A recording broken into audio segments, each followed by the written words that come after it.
Assalamualaikum warahmatullahi wabarakatuh.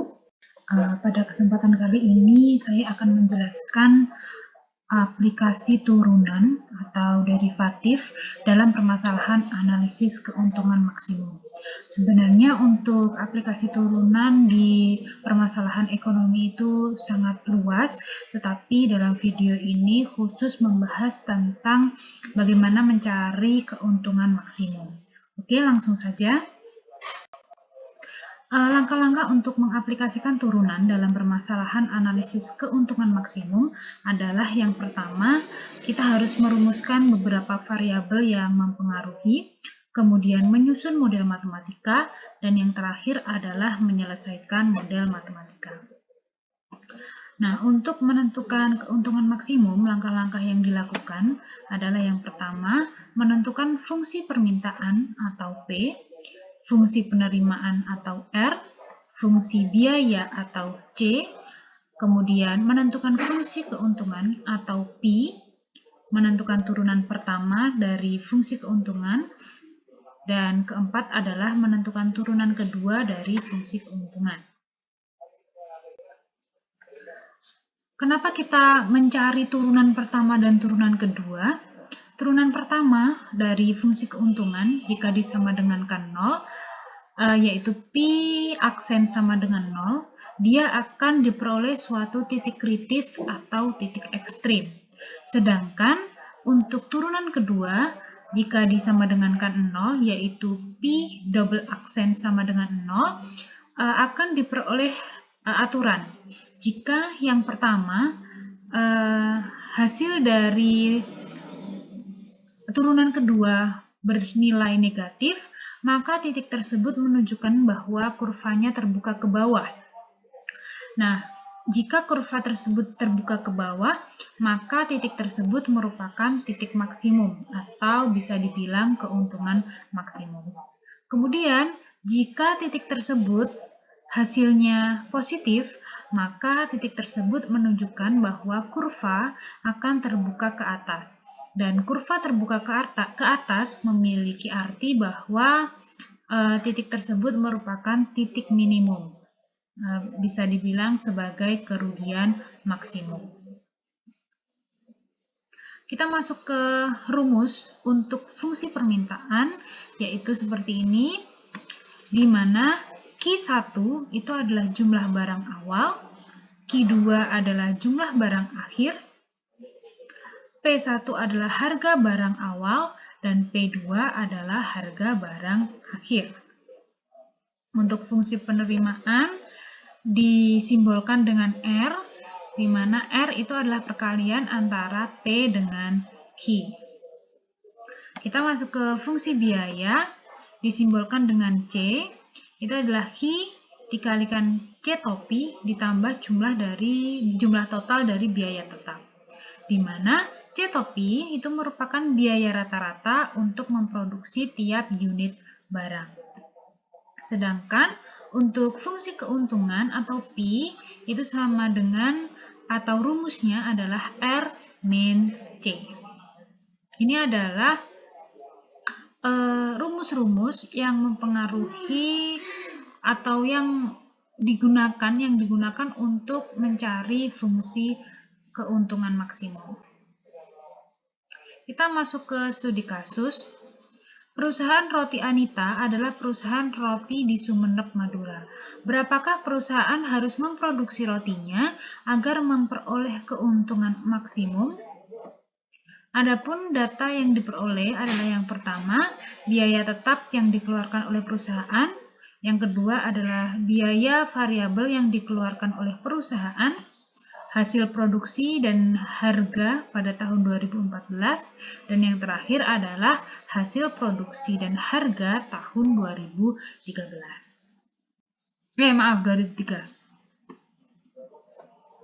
Kemudian ini untuk data yang pertama, yaitu biaya tetap, di mana biaya tetap itu totalnya adalah 28.063.800. Kemudian untuk yang tabel kedua itu adalah biaya variabel yang dikeluarkan. Di sini terlihat bahwa jenis roti yang diproduksi oleh perusahaan Roti Anita sebanyak 10 jenis, 10 item dari roti tawar susu sampai roti selai. Di sini sudah dijelaskan biaya variabelnya berapa dan biaya variabel rata-ratanya berapa. Untuk yang ketiga, itu adalah hasil produksi dan harga pada tahun 2004. Ini misalkan di sini terlihat bahwa untuk roti tawar volumenya adalah 6.775, sedangkan untuk harga per rotinya adalah 6.250 rupiah. Dan yang terakhir, data terakhir itu merupakan hasil produksi dan harga pada tahun 2003. Roti tawar itu volumenya ada 6.000 roti, harganya 6.500 per roti. Nah, sebelum kita menganalisis keuntungan maksimum, kita harus mencari dulu atau membentuk terlebih dahulu model matematika dari variabel data penelitian. Nah, di sini di video ini kita hanya fokus membahas satu jenis roti, yaitu jenis roti tawar.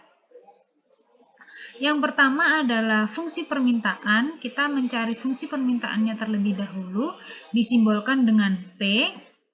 Nah, kita menggunakan rumus P min P1 per P2 min P1 sama dengan Q min Q1 dibagi Q2 min Q1.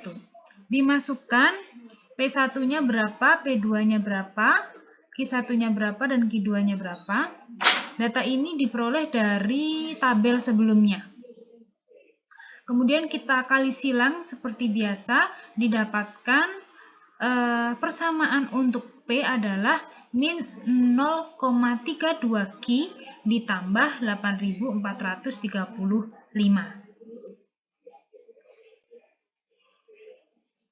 Kemudian kita masuk ke fungsi penerimaan. R itu rumusnya adalah P dikali Q, langsung saja P-nya itu P-nya yang tadi, kemudian dikalikan dengan Q. Q itu bisa dibilang sebagai per unitnya. Berarti R adalah min 0,32 Q kuadrat ditambah 8435 Q. Kemudian kita mencari fungsi biaya, di mana fungsi biaya itu rumusnya adalah Q-C topi plus total dari biaya tetap. Q-nya tadi, C-nya, C topinya adalah 1499, itu di tabel sudah ada. Dan total dari biaya tetap itu juga sudah ada, yaitu 28.063.800. Nah, kalau misalkan kita sudah mendapatkan persamaan-persamaan untuk fungsi permintaan, fungsi penerimaan, fungsi biaya, maka kita dapat masuk ke fungsi keuntungan, di mana P atau fungsi keuntungan itu rumusnya adalah R min C. R-nya tadi ini min 0,32 Q kuadrat plus 8435 Q dikurangi 1499 Q ditambah 28.063.800. Hasilnya untuk P adalah min 0,32 Q kuadrat dikurangi 6921 Q ditambah 28.063.800. Itu merupakan fungsi keuntungan. Jadi intinya untuk mendapatkan fungsi keuntungan atau untuk mendapatkan rumus model matematika dari fungsi keuntungan, kita harus terlebih dahulu mencari fungsi permintaan, fungsi penerimaan, dan fungsi biaya. Oke, kita lanjutkan. Setelah kita mendapatkan fungsi keuntungan, maka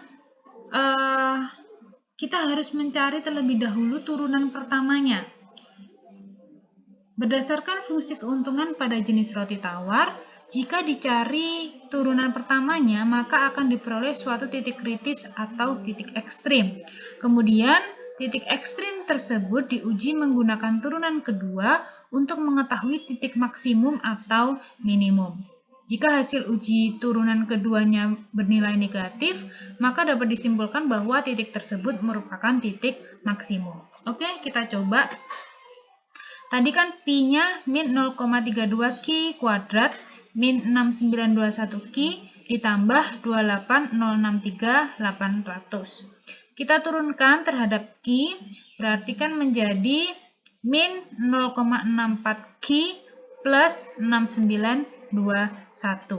Kita turunkan lagi terhadap Ki, hasilnya adalah min 0,64. Ternyata dia untuk turunan keduanya bernilai negatif kurang dari 0, maka dapat disimpulkan bahwa titik tersebut merupakan titik maksimum.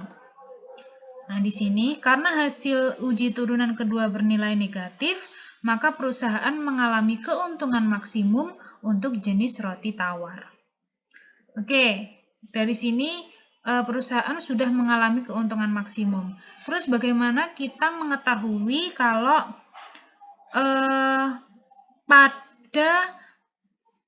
maksud saya perusahaan harus memproduksi berapa banyak agar keuntungan tersebut bisa maksimum?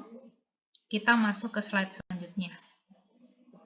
Nah, lalu perusahaan harus memproduksi roti tawar berapa banyak agar keuntungan maksimum? Nah, dari turunan kedua, Pi kuadrat kan sama dengan min 0,64 Ki ditambah 6921.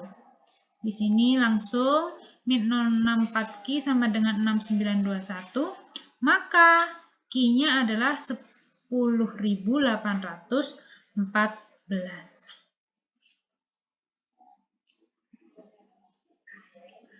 Interpretasinya apa dari angka itu?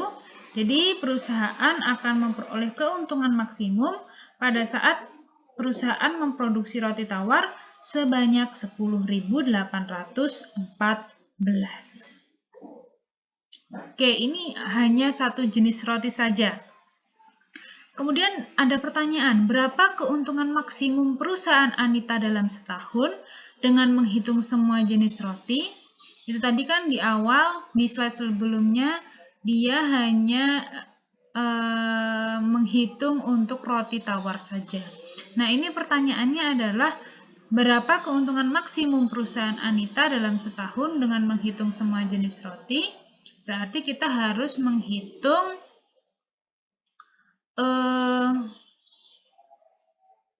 untuk masing-masing jenis roti yang diproduksi oleh toko Anita atau perusahaan Anita. Oke, latihan ini kita silahkan dikerjakan nanti pada saat sesuai jadwal, kemudian bisa dikomunikasikan lebih lanjut. Sekian untuk video kali ini. Wassalamualaikum warahmatullahi wabarakatuh.